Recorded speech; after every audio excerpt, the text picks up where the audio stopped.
I would tell any client of mine, including my own children, look, if you're thinking about going on meds, commit to getting 30 minutes cardio at least 3 days a week, heart rate 130 or better, for 3 weeks before you would go see a psychiatrist for meds. Try that first. And the science is very clear.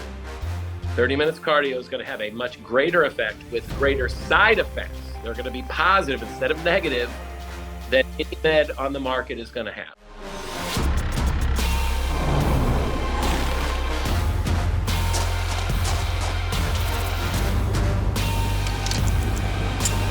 Welcome to the Mountain Tough Podcast, brought to you by Sig Sauer.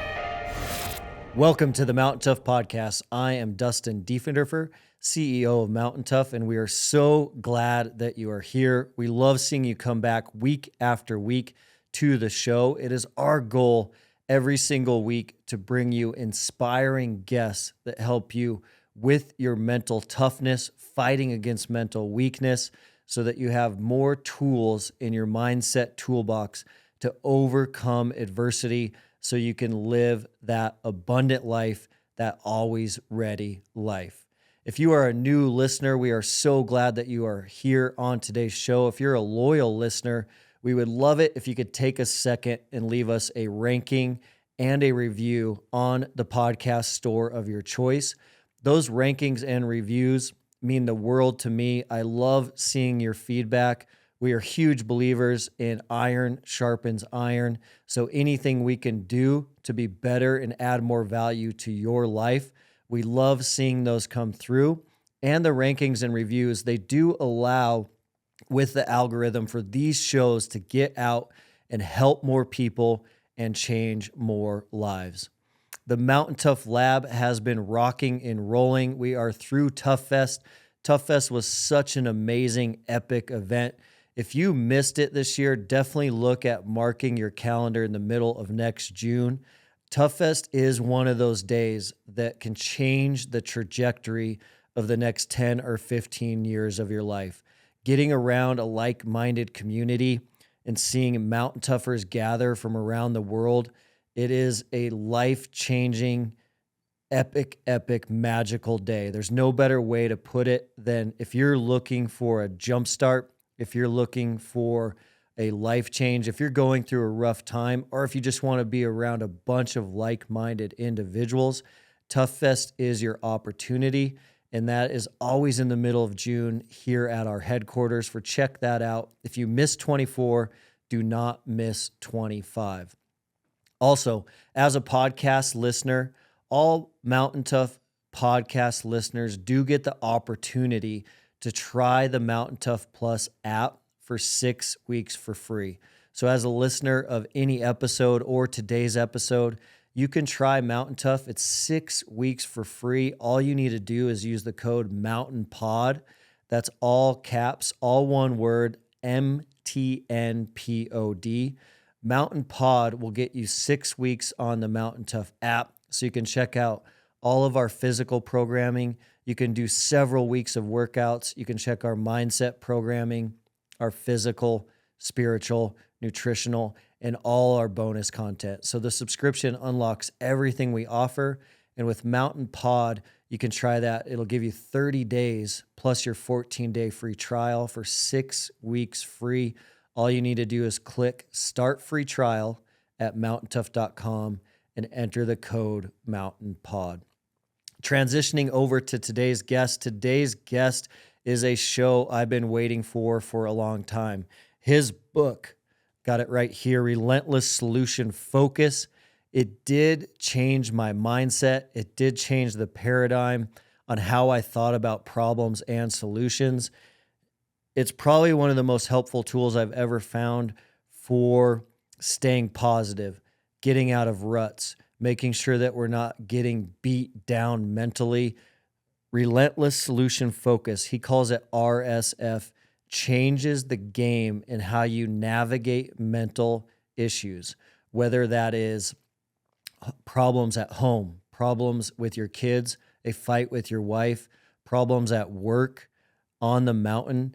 Anytime we are hit with some negativity with an issue, If we stew on that negativity, it's going to get worse. If we think about solutions immediately, within 60 seconds, it is going to get better. Dr. Jason Selk is the creator of Relentless Solution Focus. It changed my life. He's on the show today. And I want to make sure you guys take notes on these tools, take notes on these tactics for your mindset. It is a game changer. It's helped a lot of individuals here around Mountain Tough, including some really close friends and family. So stand by for my conversation with Dr. Jason Selk.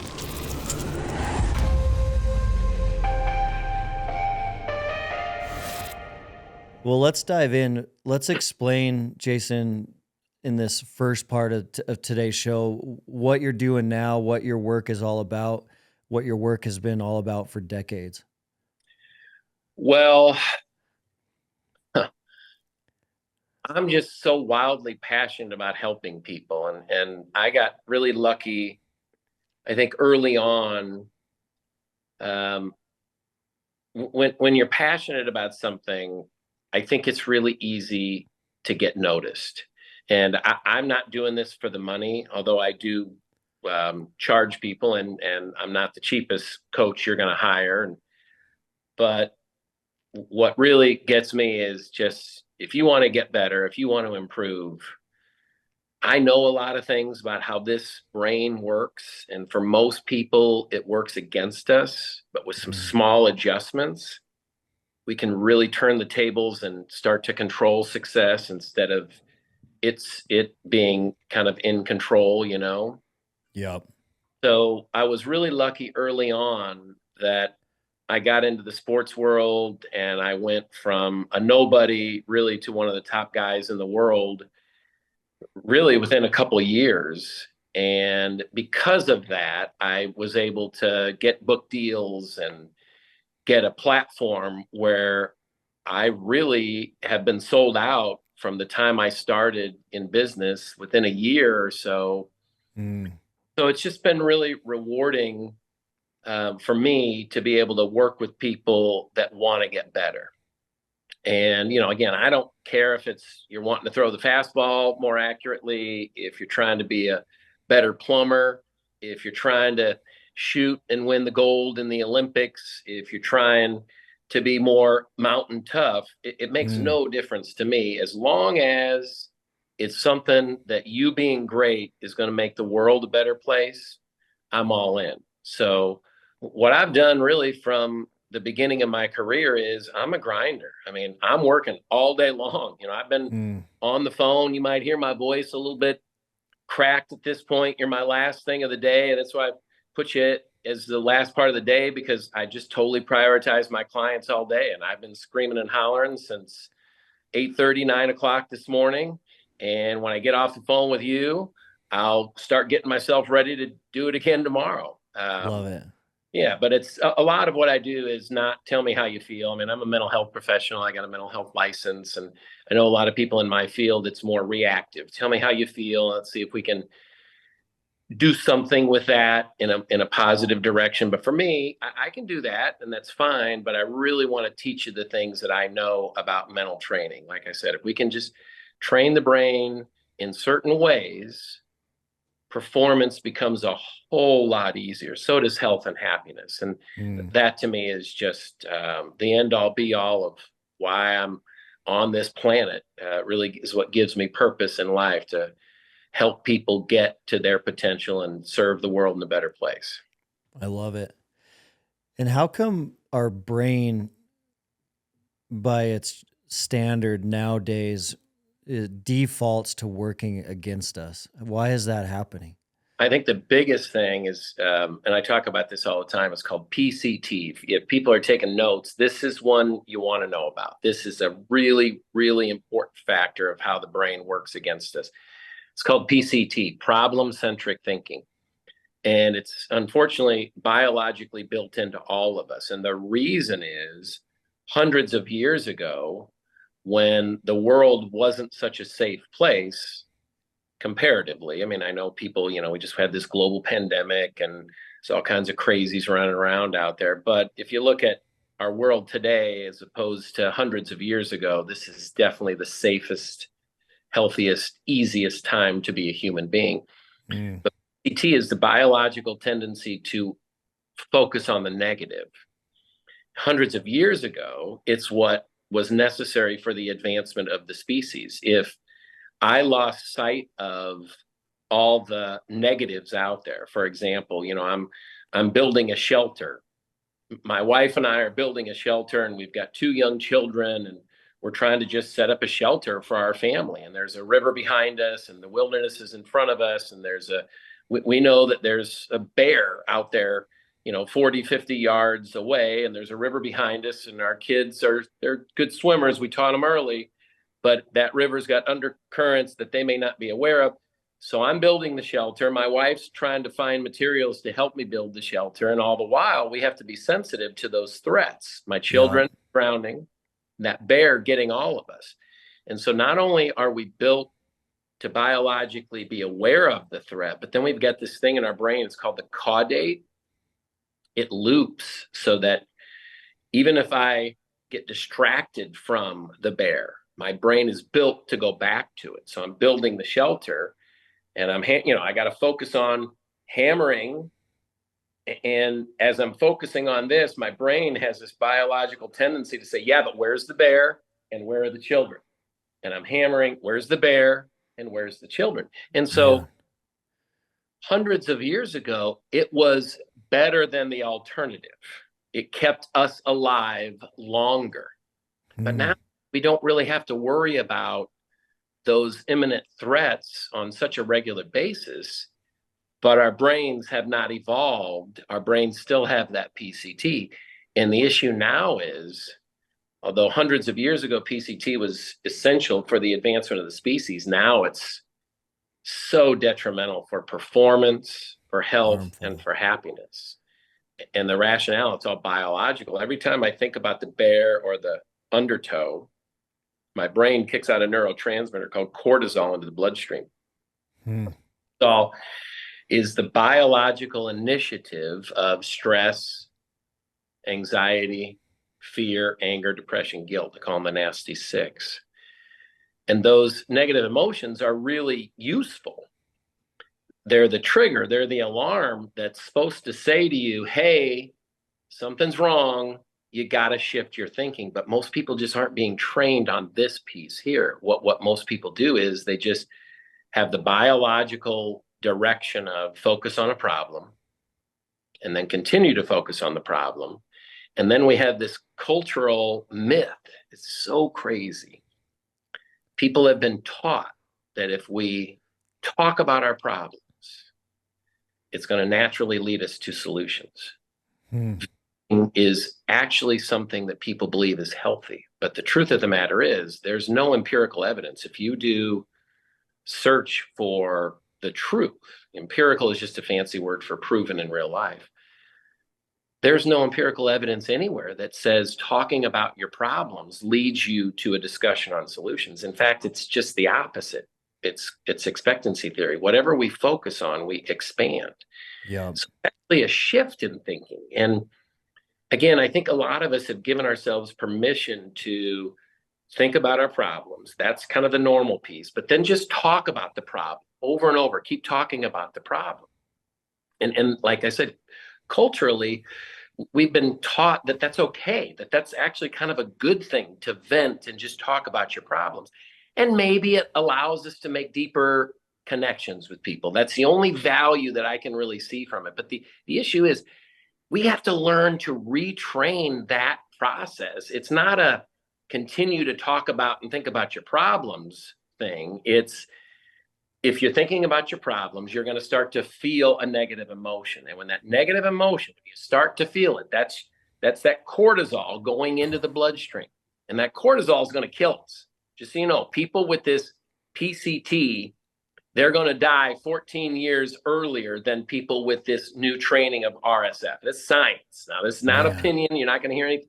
If we were at a bar having a beer, I might give you Selk's opinion, but you're not having me on this show for my opinion. I'm going to give you only science. 14 years is a long, long time. That's insane. More lives, that cortisol will take more lives than any global pandemic's ever going to take, hopefully. What we just went through was bad, but nothing compared to this PCT issue or this cortisol issue. Anyway, what we want to learn is it's okay to think about your problems. Might even be okay to voice the problems, but then quickly, and as we talked about a little bit already, within 60 seconds, because it gets you out in front of the cortisol, start thinking, okay, so what can we do about the problem? What can I do about the problem? What can be done with this problem? What's one thing I can do to make this a little bit better? And I would just tell you, in terms of social interaction, people get a whole lot more energy from RSF, from having that relentless solution focus, as opposed to PCT. People who believe that venting actually is a way to positively connect with other people, I would challenge your thinking. Try this and see what brings more energy to the room. A person talking about the problems, or it's okay to have problems. We all got problems. I'm going to have my problems, but when I talk to you about my problems, I'm going to say, hey, and this is what I'm going to try to do to make it better. Or I might even come to you and say, what do you think? What's one thing you think I could do to make it better? But anything to shift away from that PCT, that's where you have that significant and measurable improvement of performance, health, and happiness. Man, that is insane, especially the fact that we are killing ourselves with this cortisol. And that cortisol drip makes sense to me after reading your book. It made sense because you do kind of feel nasty. You kind of feel in that funk once that cortisol does start releasing. But I never once thought about it being a low dose poison in my body. But is that what's actually causing some of the cancers and is causing a decrease in longevity? Is because you go for decades, maybe 20 years with this slow dose, this slow drip of poison in your body every day? How about 30, 40 years? There's a quote. I love this quote. Most people die at a very early age only to be buried 30 or 40 years later. But yes, and I guess I try to visualize it this way, just so that I'm more action oriented. It's like imagine you got so much money, you got billions and billions of dollars in the health industry right now on pills and vitamins and minerals and things that you can take to improve longevity. I've got my computer up on a book called Outlive by Peter Attia, and he talks about this very stuff very scientifically. And there's no doubt about it. The mental aspect is one of his big solutions. We got to get away from the cortisol drip. But I think about it like this, personally, I actually don't personally take a lot of supplements. I don't really take anything other than just like a one a day. But I know a lot of people do, and maybe I even should. I know Peter Attia is kind of convincing me that maybe I should be rethinking that. But when you wake up in the morning, you think about, okay, you take those pills, you take the things that are supposed to make you healthy. And that's great. That's smart, especially if they're proven. And then throughout the day, you can choose. You got on the other side of the table, you got these vials, and they're full of cortisol. And you can choose to pick that vial up, and you can inject it right in your arm. And that's that cortisol drip. You can choose to do that, or you choose to not pick that vial up. And most people just don't even understand. And I'll tell you the other thing, and I worry a little bit. I might need to hire some protection at some point because I'm talking more and more about this. We have a culture. 8% biologically of our population should be taking antidepressants and anti-anxiety meds. We're now approaching 30%. That's a 22% differential. 22% of our population is taking a med that they shouldn't be taking, that they don't need to be taking. Now, there's a lot of money being made in that 22%. That's the part that works me a little bit. You see Billions. Some of these movies and people getting offed for a whole lot less money than. But anyway, my point is that there doesn't seem to be this real heavy motive to teach people about PCT and RSF and cortisol. I'm just not seeing a whole lot of that programming. Now, I do think in the United States, especially, we've had a much greater understanding and embracing of mental health issues. And I think that's wonderful. But I do think the services being provided are still way off where they need to be. We're still a culture where if you're experiencing stress, anxiety, fear, anger, depression, guilt, you're for the most part thinking you need to pop a pill. And I, with my own children, we've all gone through adolescence. All of my children went through stages where we had to do some work to make sure we controlled the emotions, but we did the work and we didn't have to take any of the meds. Now, again, 8% of the population absolutely needs those meds. And I know they're extremely effective. I want to be very, very clear. I'm not in any way challenging that 8%.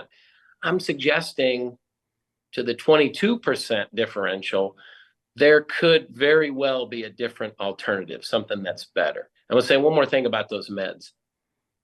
You know, the concept of side effect, and I learned this in graduate school, but most people don't even understand this still today. There is no actual side effect. Side effect is a marketing term. When you take the med, every effect is an effect.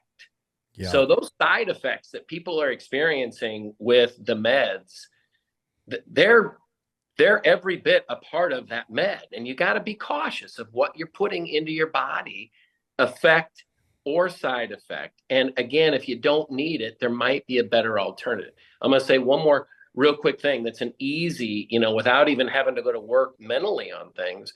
The number one healthiest thing any human being can do, period, mentally, physically, and emotionally. There is no close second. Peter Attia just confirmed this, and a guy by the name of John Medina confirmed it in a really exhaustive literary analysis of health. He summarized it in a book called Brain Rules about, 10, 12 years ago. But it was the same information. And I've seen it hundreds of times in different places. But those two books did a really good job of bringing it to the forefront. 30 minutes cardio, the single healthiest thing any human being can do.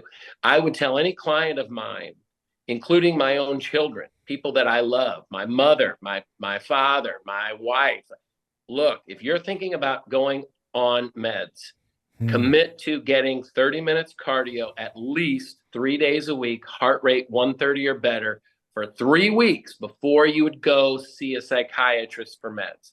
Try that first. And the science is very clear. 30 minutes cardio is going to have a much greater effect with greater side effects. They're going to be positive instead of negative. For sure. That any med on the market is going to have. 30 minutes cardio, heart rate 130, at least 3 times a week. Hey guys, I just wanted to take a second and talk to you about nutrition and supplementation. There are a plethora of options when it comes to supplements that can be kind of overwhelming, so I wanted to let you guys know what I do take. So in the mornings, I am taking the Mountain Ops greens and the collagen right when I wake up, and that has been a game changer. I don't eat a lot of vegetables throughout the day, so adding those greens in the morning is quick and efficient.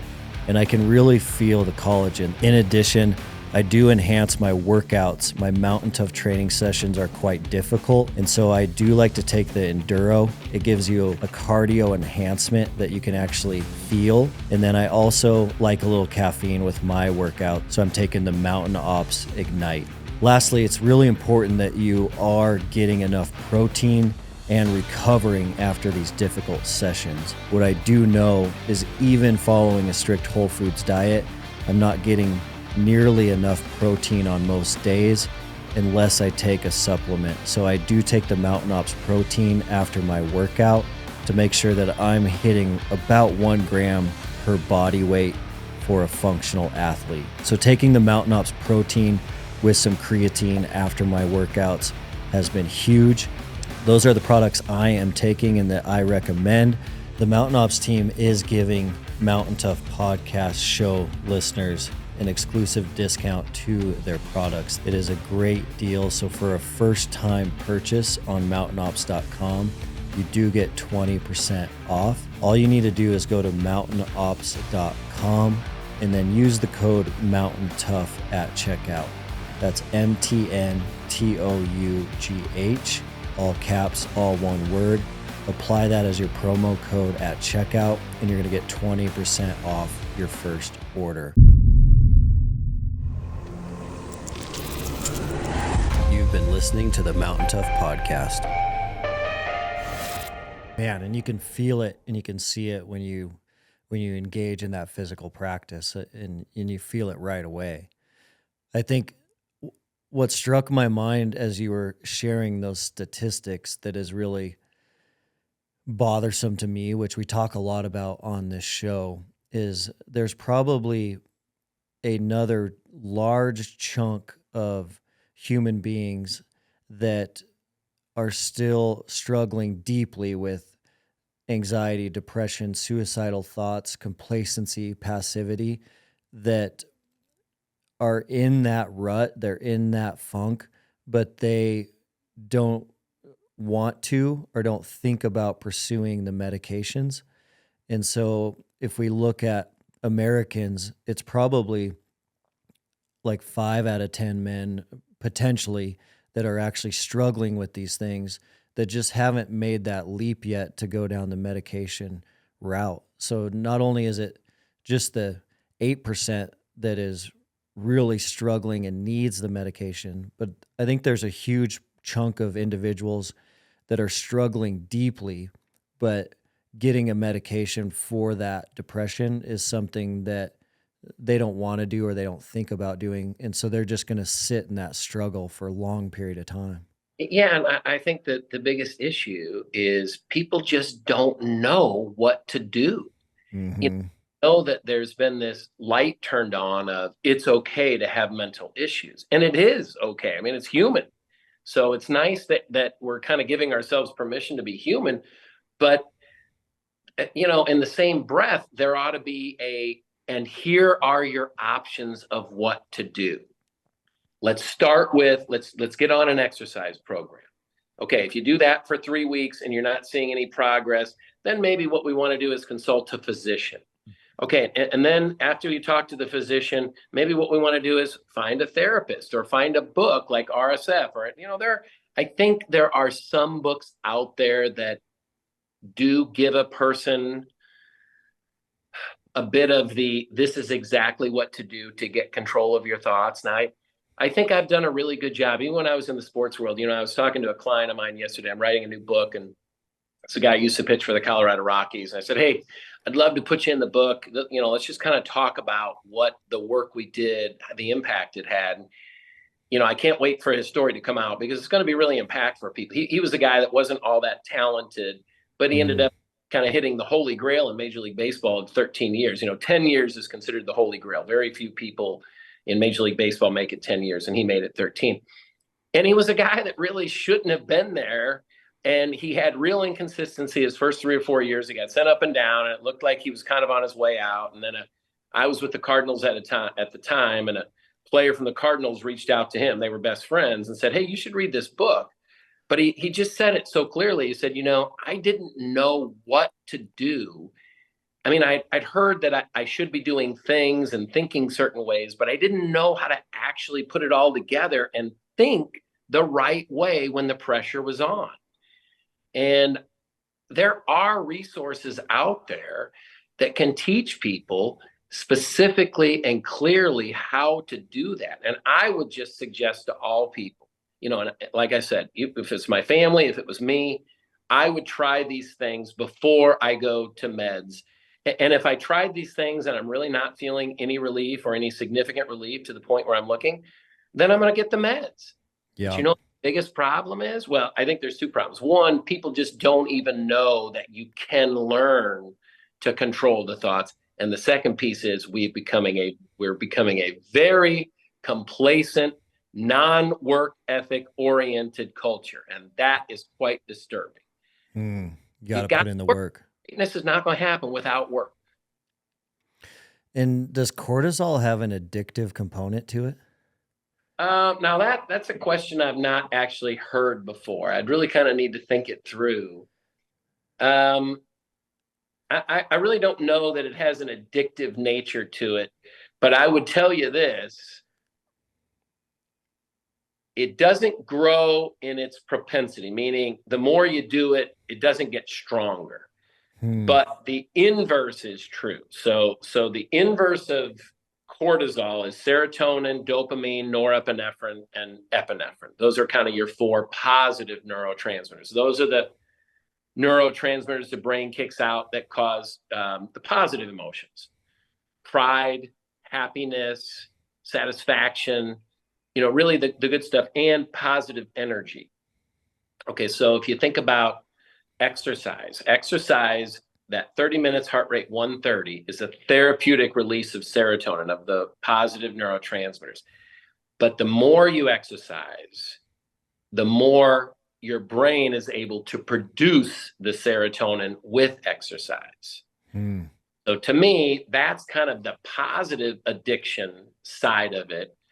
And if we can just, I have this friend, his name is Barney. He and I have been friends since college, and he's one of the NFL top grass guys. He does the field. So like Super Bowls and the games in Mexico City and Germany, Barney's always on the field doing the grass. And anyway, he's at my house. This is about 5 or 6 years ago. And I said, Barn, I want to get rid of the weeds in my yard. And he said, Jay, you want to get rid of the weeds in your yard? I said, yeah, Barn, I want to get rid of the weeds in my yard. He looked at me and he said, grow more grass. Yeah.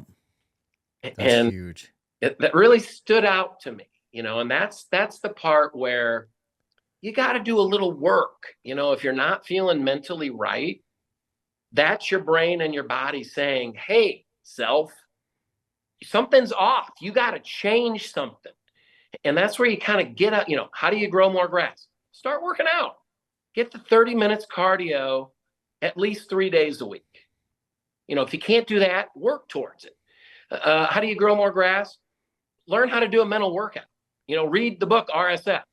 Yeah. Start doing product and process goals. Start doing something positive first thing in the morning so that you're pushing the good neurotransmitters in, because it's almost impossible to have serotonin and cortisol being pushed at the same time. So I'm going to grab that vial of the good neurotransmitters, because if I can start pushing that in, it stops me from pushing the negative stuff in.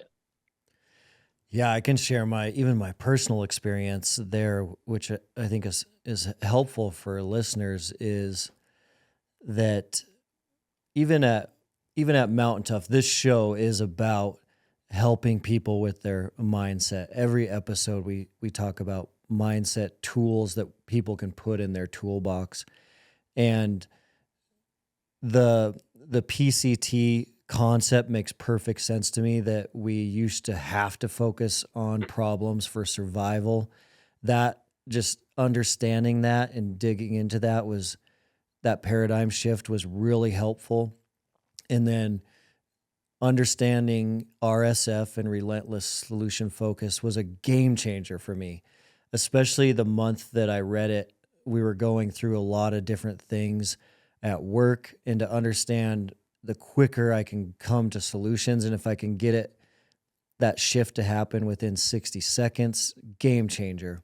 And I was definitely fired up about it. And, my wife was fired up about it, and we still certainly are. And even like you mentioned, having a friend or a spouse or a family member help you get to that solution quickly. So she even knows now, if I'm thinking about something, she'll instantly say, what are 3 solutions to that problem? And that switch is a total game changer.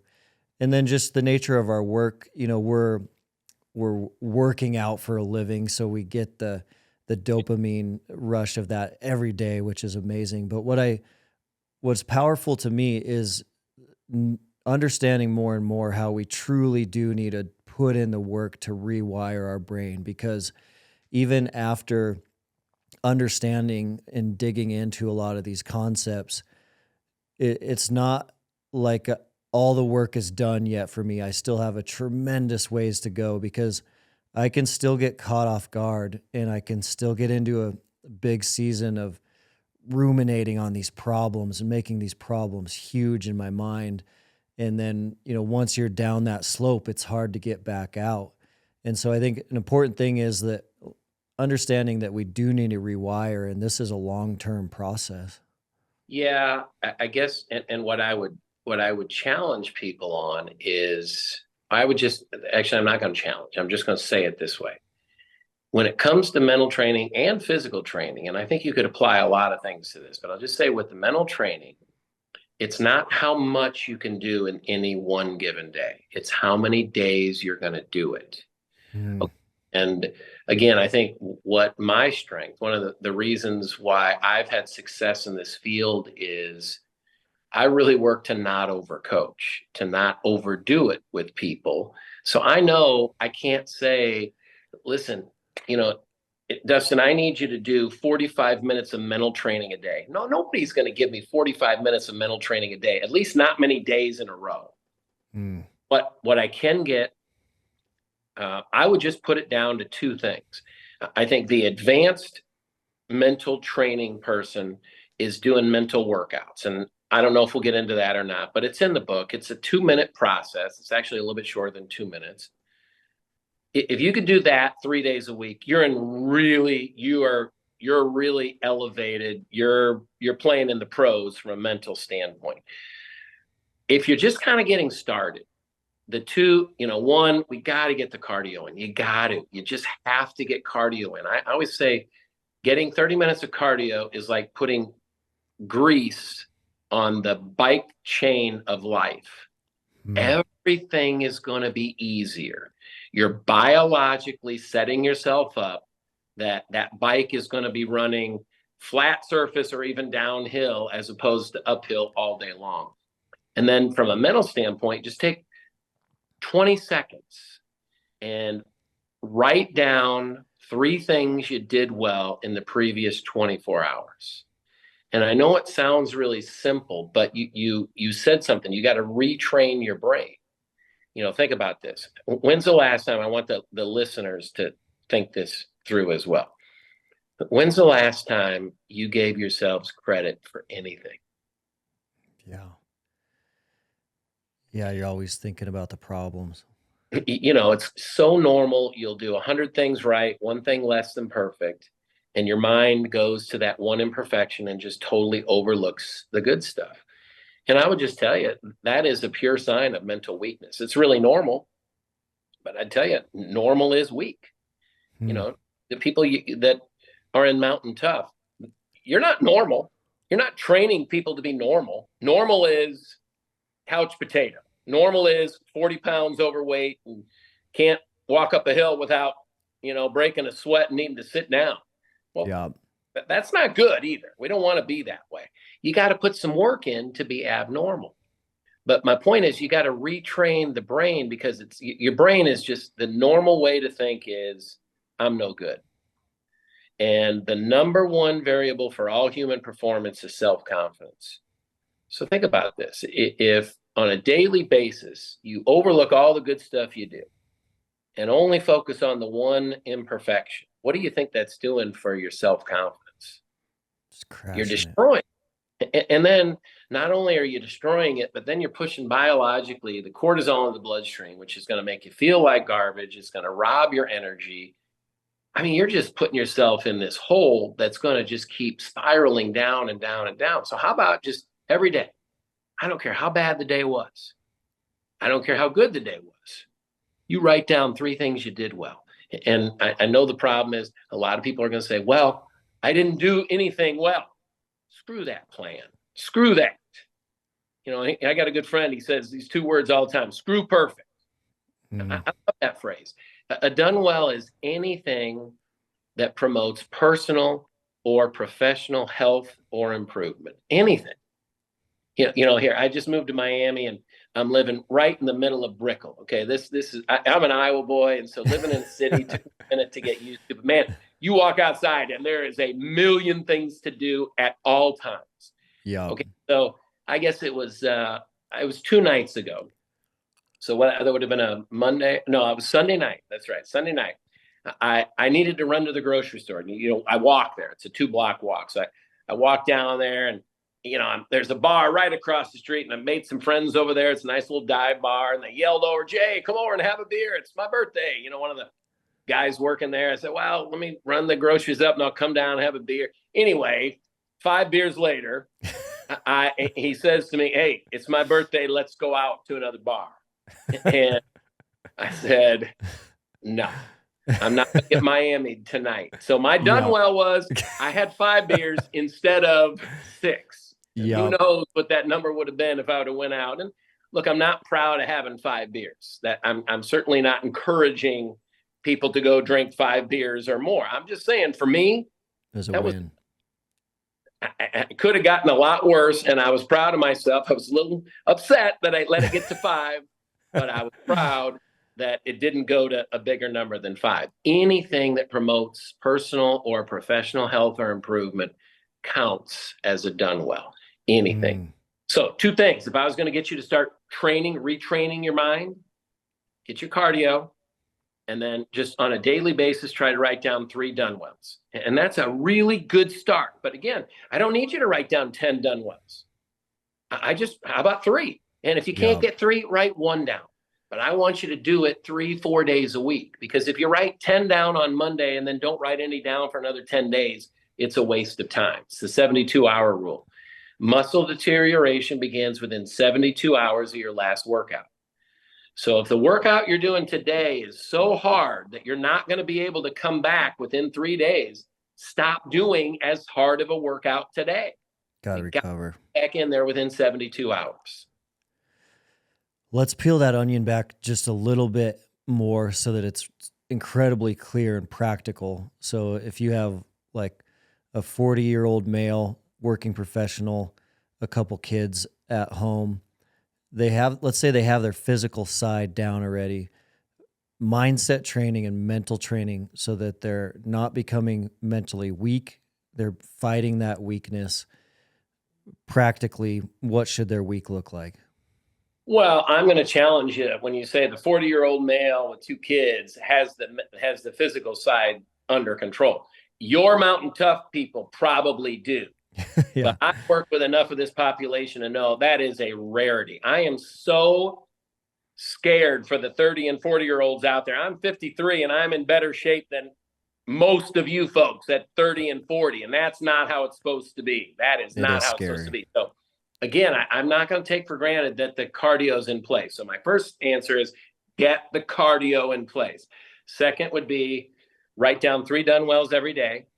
And then there's the second half to that success log. There's 2 more questions. What's one thing you want to improve in the upcoming day, and how are you going to make the improvement?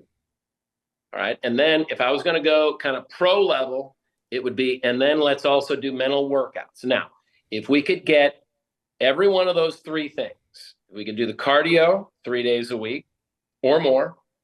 If we could do the success log, which the success log is kind of all 3 questions put together, 3 days a week. And then the mental workout 3 days a week. I'm feeling pretty good about that 72-hour rule, because it's hard to do something 3 days a week and have 72 hours pass between the next workout. I mean, you'd have to be strategic. I guess you could do it Sunday, Monday, Tuesday, and then not do it again until Sunday. But who's going to do that? Human nature is you're probably going to, Monday, Wednesday, Friday, or Sunday, Tuesday, Thursday, something like that. But that would be, to me, if I can get somebody doing those 3 things, cardio, success logs, mental workouts, 3 days a week, I know we're going to start outperforming the competition. You're going to definitely see a difference in the way you perform and how the levels of happiness and health in your own life. No doubt about it. I love it. And that's not a huge time commitment at all. Anyone can do 3 days a week. That's 33 minutes by my math. That's 33 minutes a day. 30 minutes for the cardio, 1 minute for the success log, 2 minutes for the mental workout. I've used a ton of Bluetooth speakers over the years, and they all have never quite had enough output for me to really have an awesome home gym workout on a Bluetooth speaker. But the Turtle Box is in a whole new ball game. They have leveled up this product, so the bass and the output you get out of a Turtle Box is quite amazing. It's funny how we started using them at the lab. We had an awesome sound system at our new lab here in Bozeman. We were using it so much, we actually blew our brand new system out. We went right to the Turtle Boxes. And so we paired 2 together in the lab. And that was a lot of output for the Mountain Tough team and all of our testing to have phenomenal sound in our gym for a great workout with great music. We know there's a ton of Mountain Toughers training in their basements, in their garages, and I know a lot of you are looking for great sound to play some music in the background to your MGDs. This is a great product for you to check out. Turtle Box is at a whole new level. The bass and the volume you can get out of that box. It's a sweet product. You guys can check them out at turtleboxaudio.com. Use promo code TOUGH for a free Turtlebox hat with the purchase of a Gen 2 speaker. The hat must be added to your cart before entering the promo code TOUGH, TOUGH. You've been listening to the Mountain Tough Podcast. And what are the mental workouts we should be thinking about doing at home? Yeah, so that's a little bit of a deeper question, but I'll just kind of run through it really quickly. It's 5 steps, and this is really the mental workout is what it's what got me the job at the St. Louis Cardinals. It's really kind of what took me as I went from being a graduate student in the very last weeks of graduate school. In fact, I was preparing for final comprehensive exams. They do a 40-hour week of testing anything that you've had in your entire PhD program. I mean, it was really overwhelming. But anyway, I was preparing to take this comprehensive exam, which is one of the last things you do to get the doctorate. And I had this thought of, okay, I've been in school for 30 years. I mean, I was 30 at this time, and I'm about to get out. And, you really should be getting a return on the investment. What am I going to sell? What's my product? Yeah. And I thought, well, I've kind of been moving toward this sports psychology, mental toughness thing, but what really is mental toughness? And I had an idea, but it was loose. And then I thought, okay, well, what is physical toughness? And I knew what physical toughness is, coming from Iowa, stand up in a, toe to toe with a guy who's going to be standing longest. Playing football, who's going to push who, which way. Yeah. Stand physical. And I said, well, okay, so how do you get physical toughness? And I started thinking about, you go to practice and the coach teaches you, or you go to training to fight. But or you go to a physical trainer and they teach you workouts that make you strong. But it's clear, there's no doubt about it. Go do the work and the muscles have to respond and you become stronger. And I knew enough about the brain. I said, well, shoot, the brain is really, it's the same thing as the bicep. And what should be those exercises? And that's where the idea of this mental workout, and I wrote the dang thing in 45 minutes. And it was like catching lightning in a bottle. I called a friend of mine. He was playing with the Houston Astros. He's one of my best friends. And he was having a kind of a hard time. He was having a really tough 3 weeks. And I said, hey, man, write this down. I think this is going to be something big. It might be helpful for you, too. And he then goes on like a 3-week terror. Okay. And he tells 5 of his teammates. They tell 2 guys in the NFL each, 1 guy in PGA. My career just absolutely blew up with this mental workout.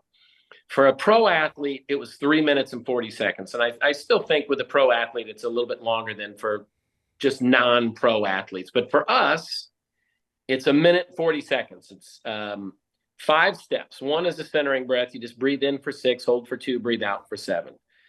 The second step is something called an identity statement. Identity statement is really just a personal mantra. I won't give you the details of how to create one, but I'll just tell you mine. Yeah. I outwork the competition every day. I'm the most effective performance coach and speaker in the country. I experience true love as a father and friend.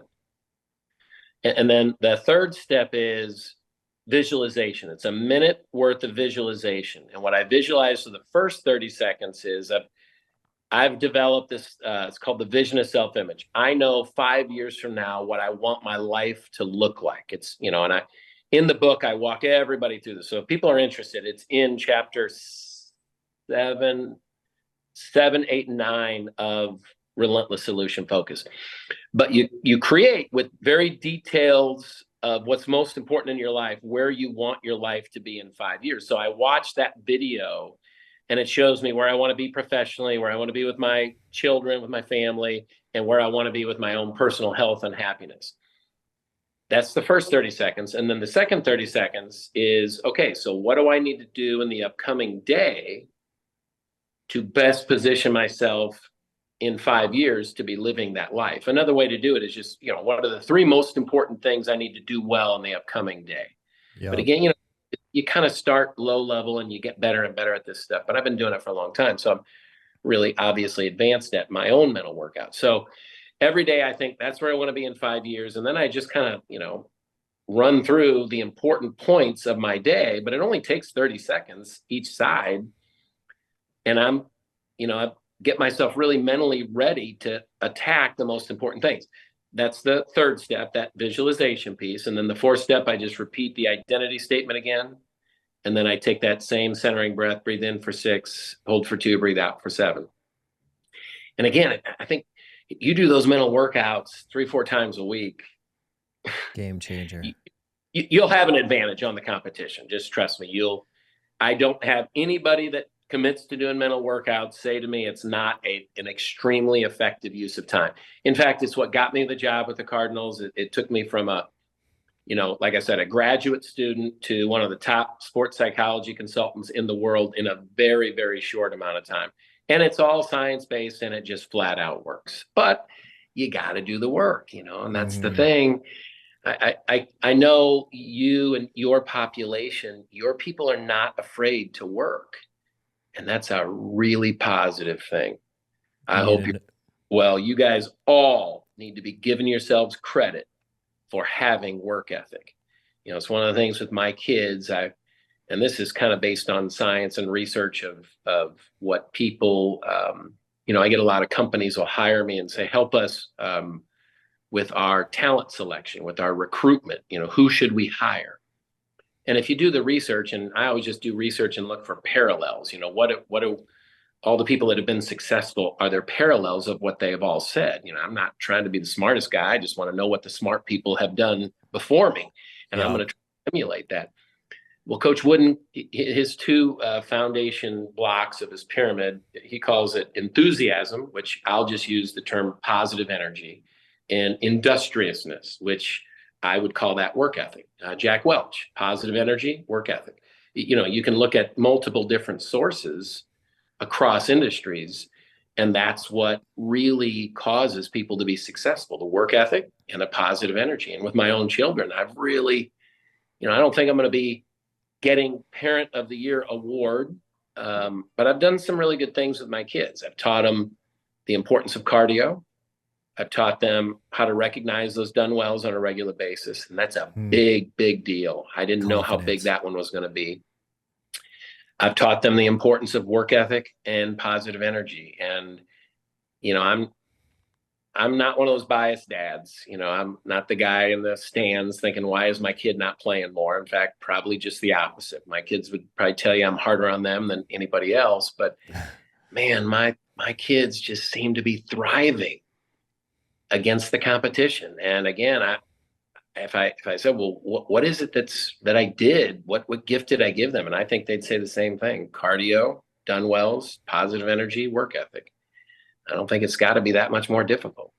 That's so awesome, because that is the theme that I see over and over again as well, for sure, is that positive energy and that work ethic. And that's what we look for with our team. And that's what all great teams are looking for. The fascinating thing about that is that it shows that talent is a variable, but talent isn't the answer. The answer is the work, not the talent.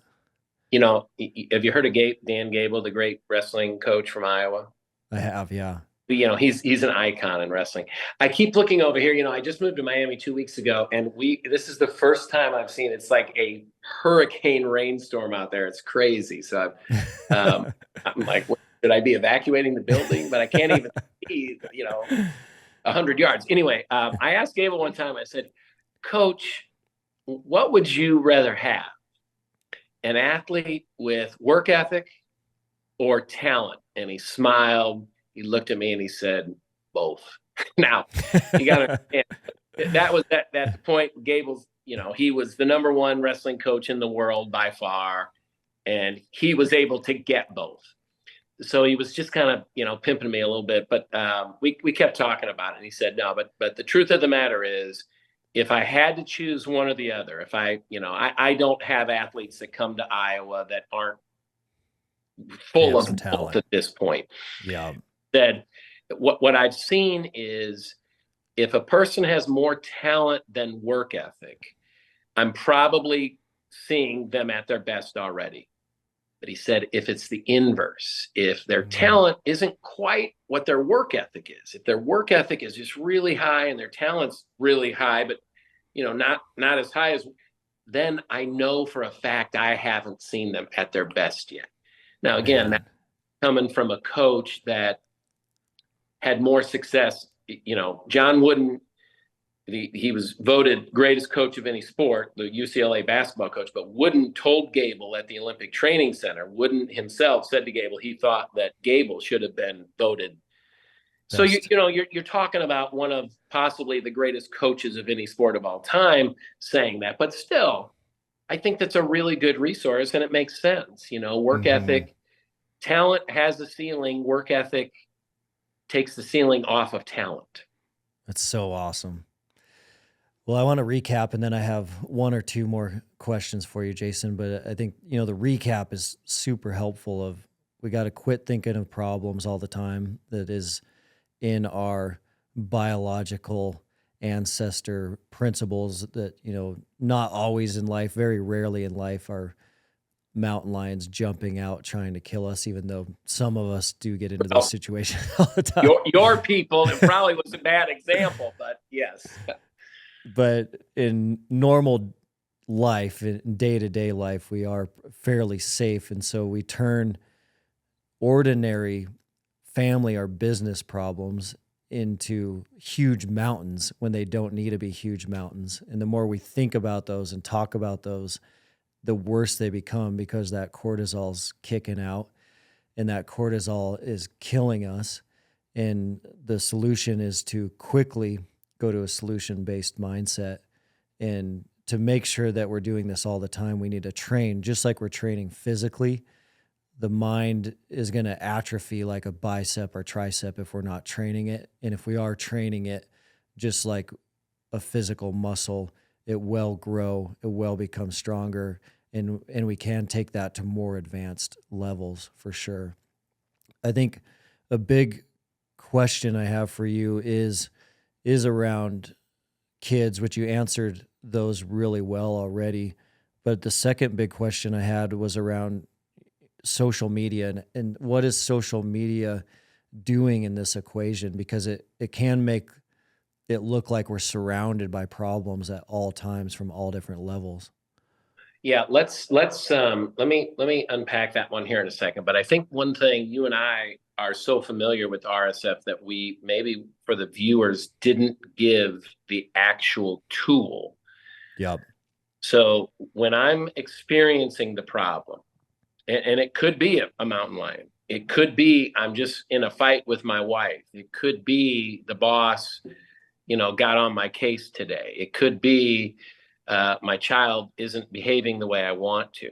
When you're in that PCT moment, the way you break free from thinking about the problem is a simple question you ask yourself. And I would really, again, I've not asked people to write much down, but this would be I would write this question down. This is not the $1 million question, but the $1 billion question. What is one thing I can do differently that could make this better? What is one thing I can do differently that could make this better? And you don't look for perfection. You just look for 1 inch of improvement there. But force an answer. And I don't know is not an answer. You don't give yourself permission to say, I don't know. Even if you're wrong, a wrong answer is better than I don't know, because you'll get to the right answer faster. But if you're in that PCT moment, if that caudate has you circling around and turning that, that smaller problem into a bigger and bigger and bigger problem, just ask that question and force an answer. And if the answer you put up, you think, okay, yeah, and that maybe gives you a little reprieve for a moment. And they say, no, that ain't going to work. But then you got to get another one. So you always have to have an answer on the solution side of that mental chalkboard. That's how you go from problem to solution. Now, again, that's a bit of a pep talk. And that's where, when you're talking about, you got to have the training so that you become really good at that. Oh, this is crazy here. The storm. I can hear it. If there's a crash, come looking for me, okay? I'll be under the rubble. I'll still be alive. We'll find you. Yeah, but again, I'd love to be able to just have people listen to this and oh, okay, I get it. PCT won't get me again. No, PCT is going to get you. It's going to get you a bunch. It's going to get all of us. And knowing what to do is one thing. Being able to do it is another. That's toughness. Like, I know if I get in a fight, I need to be able to knock you to the ground before you knock me to the ground. I know that, but being able to do it is a different story. So if I can do some training, I become better at executing. Same thing here. You know what to do now. Anytime there's a problem, get to the solution, try to do it within 60 seconds and answer that one question. And then the more you can do mental workouts, the more you can do physical workouts, and then the more you can do success logs, the easier it becomes to win that fight. Mountain Tough is the fitness app trusted by the dedicated. Mountain Tough ethos is backed by, we've always wanted to be the best in the world at helping our customers become more mentally tough. So inside the Mountain Tough app, you're not only going to find all of our physical training programs, but you're going to find additional training as well so that you can stay sharp physically, mentally, spiritually, and nutritionally. The Mountain Tough app also allows you to train no matter where you are, anytime, anywhere. Additionally, the Mountain Tough app is going to have programs from beginners all the way up to elite athletes. And all of our programming is structured in a way that you can start with no gear at body weight, and you can go all the way up to programming that is full gear.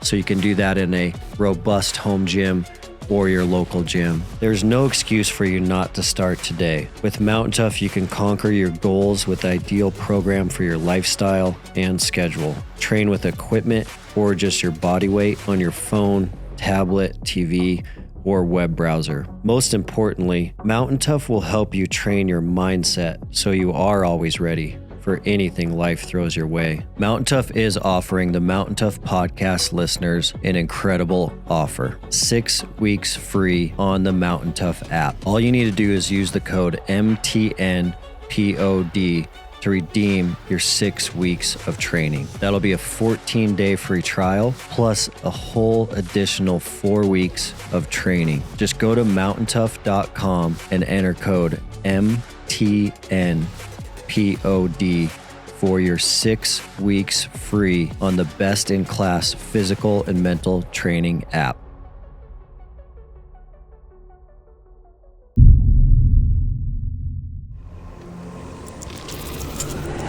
You've been listening to the Mountain Tough podcast. Now, the question was social media.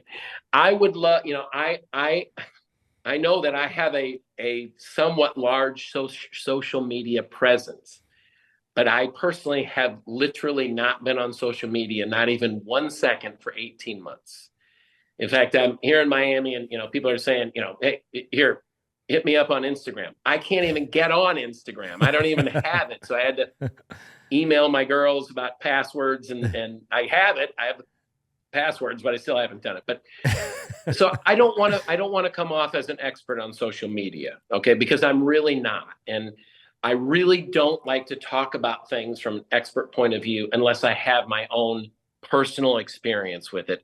And I think anything I would share with you would just really kind of be opinion based on some things that maybe I've learned in my education and training. So I want to be really cautious and preempt my whatever statement I'm going to say. But if you had a question about social media, again, take what I'm about to say as if it's more opinion than fact, but what would the number one question you'd want me to help with in terms of social media be? I think the number one would be around ensuring that it doesn't cause too much PCT every day, all day? I think I would create boundaries, meaning, when my kids were growing up, we used to have on Sundays the no phone bag. Everybody, including the adults, had to go put their phones in literally a bag, a canvas bag for 3 hours, just to learn how to live life without our phones. Hmm. I would certainly, if I was a parent, my kids are all college age and even now getting out of college, so it's kind of on them at this point. Although I would certainly have these conversations if I had concerns. I would, if my kids were young, I would certainly want to talk about boundaries. When do they put the phone away at night? I don't want the phone next to I personally, my phone is 20 feet away from me when I sleep. And if there's an emergency in the middle of the night, guess what? I'm not going to know about it. I'm just not. We'll have to deal with it in the morning. But I would want boundaries of not just social media, but just the phone. Those phone guys, they got us. I can't tell you how many times I think to myself, oh, I got to send so-and-so a text, or I got to, I do a lot of notes in my phone so I can keep thoughts clear and not forget things. And I'll think, okay, I got to go do this. And I'll open my phone up and I won't even remember what I was supposed to do. Oh, yeah. Because the phone gets me and moves me in a different direction. That's really scary to me, because I practice what I preach. I'm mentally tough. I'm disciplined. There aren't many people that are going to out mentally tough me. And those damn phones, they get me too. And so I just really work on, yesterday I took a 90-minute walk and I left my phone back here in the apartment. And it's hard, I have to admit, I was kind of like, okay, I'm gonna get up there and check the phone when I get back. But I would create boundaries of time where I was clear I wasn't going to be on my phone. Mm. That'd probably be the first thing that I would. And you know what? If I can master that, I think gives you a distinct advantage on everything associated with those dang phones. I do think social media, there is the dopamine release. I do know about that, they got you because what you're doing is you're getting that just quick release of dopamine from something that's really not going to be lasting. And that's very, very similar to drug addiction, sexual addiction, any of the addictions. It's extremely unhealthy. I would just want to get away from it as much as possible. Got it. So my best answer is boundaries. Create boundaries and then execute on the boundaries. And it's going to be a fight, and that's okay. Just stay in the fight. Continue to work toward having boundaries on the phone, because if you can create boundaries and if you can honor them, it's going to help you later in life as well, whether it be work-life boundaries or boundaries between, not getting Miami. That's a big piece of it too for me, is I have boundaries on what I allow myself in terms of drinking and going out and getting the right amount of sleep. But if you learn about yourself that whatever you commit to, you're going to do, that's what I call the cornerstone of mental toughness. So when you're creating those boundaries, make them realistic. Setting it high, hoping to get close, is a total loss. There's no empirical evidence to support that works, unless it's 3-year or longer periods. But we're not talking about 3-year or longer periods. We're talking about day-to-day thoughts. You got to know that when you tell yourself something, that if you tell yourself and that you're going to commit to it, that you're going to get it done, that's going to be a huge separation for all kinds of really positive things in life. That's a big one. And it starts stacking and stacking the more you do it. Yeah, that's really helpful. The boundaries is often felt for people with backcountry hunting, which, is a big part of the Mountain Tough brand. And a lot of hunts, you're able to get into areas where your phone doesn't work for 3, 5, 7, 10 days.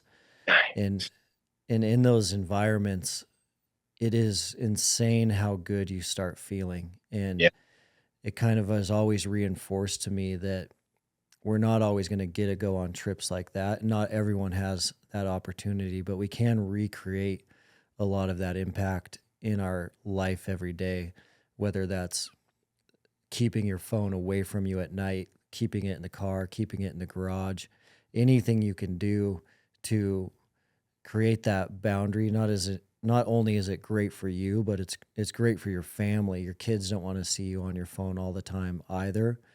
But the proof is in the pudding.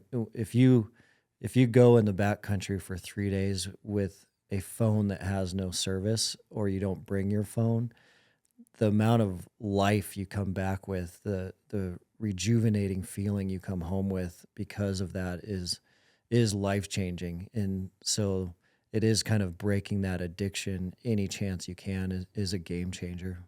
Yeah, it's interesting. I'm having this thought for the first time that if you just think about the phone, it's really small. It's really small.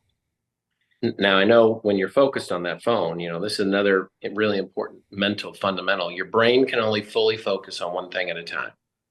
So think about problem solution. If I'm focused on a problem, I can't be thinking about a solution. And that's the whole venting thing, is you got to just really be careful with the venting, because when you're venting, your brain is not even, there's no propensity to even think about a solution. Okay, but go back to the phone. The phone is really small. But you focus on that phone, and then you go inside it, and you're in that world inside the phone. You're fully inside it. You're living, literally, your reality is now inside that little small thing. And I'm up here, and I got this expansive view, and if this storm would move out, I could see the ocean. I bet I could see 25 miles. And that's big. Yeah. And I don't want to live small. I want to live big. And you put yourself on that phone, you're putting yourself in a box. And just be careful, because that's no way to live. So accurate. That's such a good analogy. We want to live with our heads up, looking at the big picture. Well, and just see how big and beautiful life is. I have to think your experiences, on the mountain and in the backwoods, like, you totally get it. You're feeling life. You're connected to how big and beautiful this thing actually is. And just compare that to how small and confining and suffocating those fucking phones are. Yeah. I know what I'm going to choose. This is kind of me too. It's like, I'm going to be even better at getting rid of my phone. Well, the big thing your book, Relentless Solution Focus, helped me with as well is it gave me this awesome feeling of kind of the sky is the limit. Nothing is impossible. You can truly do anything that you want in life, in your career, in your hobbies, in your family. The anything we want is at our fingertips, as long as we break it down to a solution mindset and just keep looking for one solution after the next. And your book helped me open my eyes to that so much, that anything we want to achieve, anything we want to accomplish, with that paradigm shift, the sky's the limit. We just got to keep getting 1% better every day, keep working on our solutions every day. Like, there's really nothing that's impossible. Well, I know you guys are the good guys, and I grew up with the mentality, when the good guys do nothing, the bad guys win. And so I've tried my whole life to do everything I can to shut those bad guys down. And I know we're on the same team. So I just really appreciate being with you today. You're talking about military, and I know we got connected through a friend of ours mutually, Phil Kornichuk. And, I've been able to spend a lot of time getting to know him in person, and just the people designating their lives to making this world, the lifestyle I get to live, because they're going to work their tails off and fight for that freedom and the things that we have. I don't take that for granted. And so I just appreciate being here with you. If I can do anything for you or your people, you holler at me. I'm one of the good guys. I know you guys are the good guys. Let's keep fighting and beating the bad guys. So accurate. Thanks so much, Jason. And you mentioned you're working on some new things, potentially a new book. What's on the horizon for you? Yeah, so my three kids have all said they want to come in and take my business over. And so I'm not afraid of a fight. I said, bring it on. I'm not going to hand it to you. So I'm trying to make it a little bit more of a fair fight for them because I'm pretty tough in this field. I'm writing a book on coaching, trying to really simplify what I believe is essential to have as a skill set as a coach to help somebody actually make their lives better. So I don't know the title of it. It might be, so you want to be a coach, well, don't fuck it up. I was thinking about having that be the title. I'm sure that my editor won't allow that, but I like it. Maybe the head coach, the head coach, but whatever. It's a book on coaching, and I think it's going to be really, really. This is the longest process to actually try to get a book right. Everything else I've kind of been able to just mow through pretty quickly. I'm really taking my time on this one because I think it's really, really important, but I think it's going to be good. And I'm going to have it done by the end of this year. There's no doubt I'm going to have the thing done by the end of this year. So it'll be a book on coaching. Anybody in a position of leadership, parents, same thing. So I think it's a book on just how to help people get better at what they want to get better at. Awesome. And you're still working with individual clients, teams, and speaking? Yep, all day long. COVID took all the speeches away, but the last 2 years, things are bouncing back really pretty nicely for me. So I'm on the road 8 days a month, traveling, doing speaking. And then when I'm at home all day long, like I said, I'm a grinder. I'm just on the phone, coaching calls and talking to groups and teams all day long, virtually, just getting after it. Awesome. Well, thanks so much for being here. It's been a podcast I've been excited about for a long time, and I'm really honored that you're on the Mountain Tough show. Getting your book recommendation from Phil and me reading it was at a pivotal time in my life, and it's helped me so much. And the really cool thing is I've given Relentless Solution Focus to a handful of guys now that they weren't always struggling, but they would tell me a story about their brother that was struggling with certain things or their coworker. And I've gotten that book, they've gave it to that individual. And then always a few weeks, 20 days later, they come back and they're like, man, that changed the game for that individual. And that's what it did for me. And you've done that for millions of people now, which is amazing, especially with your mission of helping people. It's awesome to see. Yeah, it's important. And I do think the book is a good resource for people to, just like you said, work through life's problems, because we all have them, and most of us just don't know what to do to get through it. So anything I can do to help, let me know.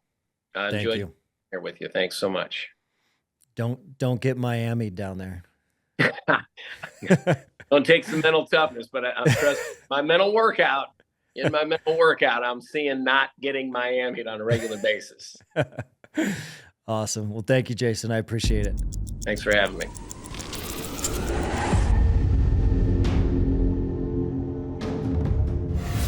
What a powerful conversation today with Jason Selk. I hope you guys took away all those golden nuggets from that episode like I did. There's so much in there, like always, to unpack, but think about a few things that you're going to apply to your life tonight, tomorrow, this afternoon. We got to apply this stuff, and we have to focus on training our mind just like we're training our bodies. We talked about it on today's show, but this stuff takes work.